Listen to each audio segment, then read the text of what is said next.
के नवरात्रे के दिन ही हम बहुत सुंदर शुद्ध मिट्टी लेकर के आते हैं, उसके अंदर जौएं डालते हैं और फिर उसके अंदर एक बहुत सुंदर हम पानी डालते हैं और एक सुंदर उसके साथ संकल्प भी डालते हैं कि हमारे घर के अंदर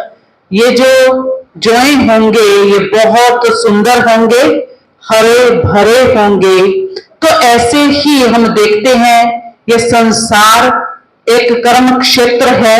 जिसमें हम सभी आत्माएं इस संसार रूपी मिट्टी में अपना अपना खेल कर रही हैं और उसके अंदर हम सुंदर संकल्पों रूपी बीज डालते हैं और सुंदर संकल्पों के अंदर पानी डालने का कार्य हम परम पिता परमात्मा से निरंतर अपने मन और बुद्धि की तार को जोड़ करके करते हैं और हम देखते हैं कि शुभ संकल्पों की खेती जो होती है वो बहुत बड़ी होती है, लहर लहराती हुई होती है और जैसे जैसे वो बढ़ती जाती है उसको देख देख करके हमारे जीवन में खुशी होती है, उमंग होता है, उत्साह होता है और उसमें भी हम एक क्या रखते हैं, कलश रखते हैं। वो कलश जो है हमारी बुद्धि रूपी कलश, जिसको हमने क्या करना है, श्रेष्ठ और महान संकल्पों के साथ भर लेना है और उसके साथ साथ हम फर्स्ट डे से एक ज्योत जगाते हैं जिसको कहा जाता है अखंड ज्योत। तो हमारी आत्मा रूपी ज्योत जो है वो इस शरीर में जब तक है वो निरंतर और अखंड जगती ही रहती है। ऐसे ही हम सभी आत्माएं भी निरंतर अपनी आत्मा रूपी ज्योत को परमात्मा रूपी पावर हाउस से जोड़ करके उसकी याद रूपी गृत से डाल करके उसको सदा सदा निरंतर जगाए रखें, जिसके लिए आज बाबा ने अटेंशन दिलाया है कि एक निरंतर शब्द को आप अंडरलाइन कर लो और निरंतर शब्द के ऊपर आप क्या करो, अंडरलाइन और अटेंशन रखो। निरंतर शब्द जब हमारा जुड़ जाता है तो कहा जाता है देवियां जो होती हैं वो शिव की शक्तियां होती हैं, देवियां जो होती हैं वो शिवमय होती हैं और इनको भी शक्ति देने वाला कौन है, वो परम पिता परमात्मा है,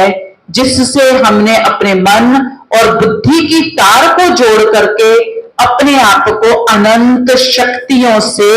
भर लेना है। और उसके लिए हम क्या करते हैं, हम जो नवरात्रे के 8 दिन होते हैं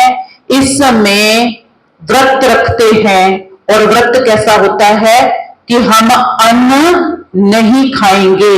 लेकिन भगवान ने जो हमें व्रत रखवाया है वो व्रत रखवाया है कि हमारे अंदर जो भी विकार हैं, जो भी कमियां हैं, जो भी कमजोरियां हैं,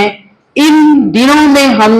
अपने अंदर इतने दृढ़ संकल्प धारण करेंगे कि हमने इस अविनाशी ज्योत के आगे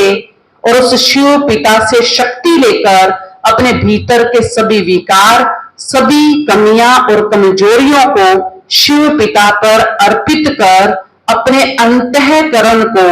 अनंत शक्तियों से भर लेना है। और हम व्रत रखेंगे वो 8 दिन का या 7 दिन का व्रत नहीं, वो सारी उम्र का व्रत रखेंगे कि हम कभी भी झूठ नहीं बोलेंगे, ठगी नहीं करेंगे, हेरा फेरी नहीं करेंगे, किसी का दिल नहीं दुखाएंगे। तो जब हम ऐसे व्रत रख लेते हैं तो हमारे अंदर एक शक्ति जो है वो विकसित होती है। इसमें मुझे एक बात याद आ रही है कि एक बार एक राजा ने बहुत बड़ा यज्ञ करवाया और जब उन्होंने भंडारा करवाया तो बहुत बड़ा विशाल भंडारा था जिसमें बहुत साधु सन्यासी महात्मा पंडित पुरोहित सब लोगों को बुलाया गया था और सब उसमें आए हुए थे। और आकाश से एक चील जा रही थी जिसके मुख के अंदर एक सांप था और वो जैसे जा रहा था तो एक पतीले का ढक्कन जो है वो खुला हुआ था और चील से जान बचाने के लिए जो है सांप छटपटा रहा था और उसके मुख से एक बुलबुला जहर का निकलकर एक पतीले में गिर जाता है। इसका ना तो बनाने वाले रसोइयों को पता चलता है, ना राजा को पता चलता है, और ना परोसने वालों को किसी को भी पता नहीं चलता है। और जो भी लोग उस भंडारे के अंदर आए हुए होते हैं, सबको बिठा करके वो खाना परोस दिया जाता है। और जो जो उस खाने को खाते हैं वो बेहोश होते जाते हैं, गिरते जाते हैं, और सब जो है वहां पर शरीर छोड़ देते हैं। अब ये बात भगवान जी के पास पहुंचती है तो कहते हैं कि इसका पाप अब किसको लगे? क्या चील को लगे? चील तो अपने लिए भोजन ढूंढ रही थी, उसका तो काम ही ये है, इसलिए उसने तो इसको खाना ही था। लेकिन सांप भी अपने जीवन को बचाने के लिए ये कार्य कर रहा था, इसका भी कोई कसूर नहीं है। रसोइयों को पता ही नहीं चला। राजा ने तो बड़ी शुभ भावना और कामना से सबको एकत्रित किया था, और राजा का भी इसमें कोई दोष नहीं है, तो इसका दोष किसके ऊपर लगाया जाए? तो जब देखा सबकी तरफ नजर दौड़ाई तो किसी का भी इस कर्म, इस मनसा के पीछे कोई दोष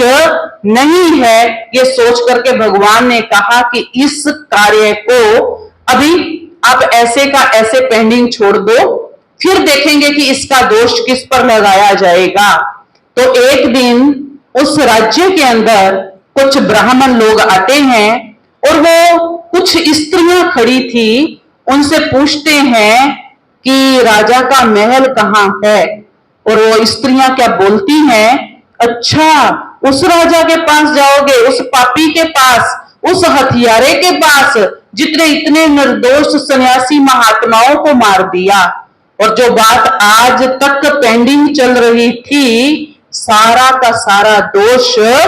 वो जो स्त्रियां एक दूसरे को कह रही थी और उन लोगों को दोषारोपण राजा पर कर रही थी, भगवान ने कहा दोष जो है सारा इनका है, क्योंकि ये सच्चाई से अवगत नहीं है और फिर भी दूसरे पर दोष लगा रही हैं। तो भगवान कहते हैं बच्चे, आपने व्रत रखना है तो ऐसा व्रत रखो कि हमने कभी भी नहीं करना है, किसी की कमजोरी का चिंतन नहीं करना है,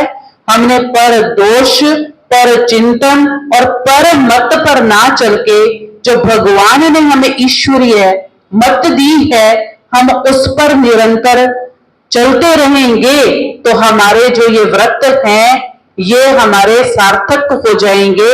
जिसमें हम देखते हैं हम क्या संकल्प लेते हैं। पहला संकल्प लिया जाता है, अपने घर के वातावरण को शुद्ध किया जाता है, अपने मन और बुद्धि को शुद्ध किया जाता है,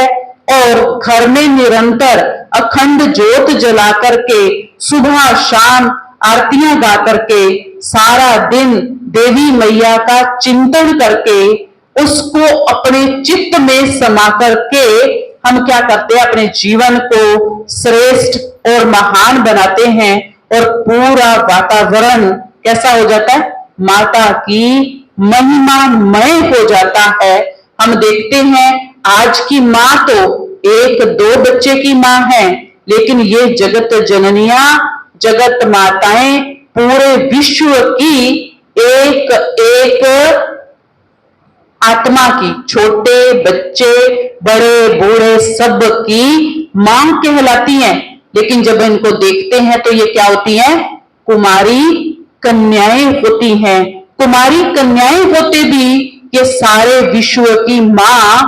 कैसे बन गई। वास्तव में इस संगम युग पर जब परम पिता परमात्मा शिव ब्रह्मा के तन में इस धरती पर अवतरित होते हैं, तो वो छोटी छोटी नन्ही नन्ही 13-14 साल की, कोई 8 साल की, कोई 7 साल की जो यज्ञ में बहनें आई, उनको आकर के ज्ञान का कलश उन पर रख करके उनको वो शक्ति प्रदान करते हैं कि आपने इस विश्व का कल्याण करना है, इस नरक की दुनिया को आपने स्वर्ग की दुनिया बनाना है। तो जब ऐसा संकल्प उन मातृशक्ति को दिया जाता है तो वो सच में वही गुण, वही शक्तियां धारण कर सारे विश्व की आत्माओं का कल्याण करती हैं, वो विश्व कल्याणकारी बन जाती हैं। इसीलिए वो क्या है, उनका यादगार जो है देवियों के रूप में दिखाया गया है। जो वैष्णो देवी कहो, मनसा देवी कहो, ज्वाला जी कहो, सब देवियों के यादगार आज तक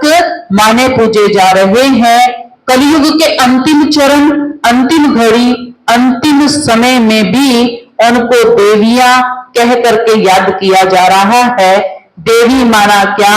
दाती। दाती अर्थात जो सारे विश्व को किसी भी स्वार्थ के बिना बस देती ही जाती है, देती ही जाती है। तो हम भी आज के दिन पर यही शुभ संकल्प करेंगे कि जैसे हमने ये 8 दिन क्या किया,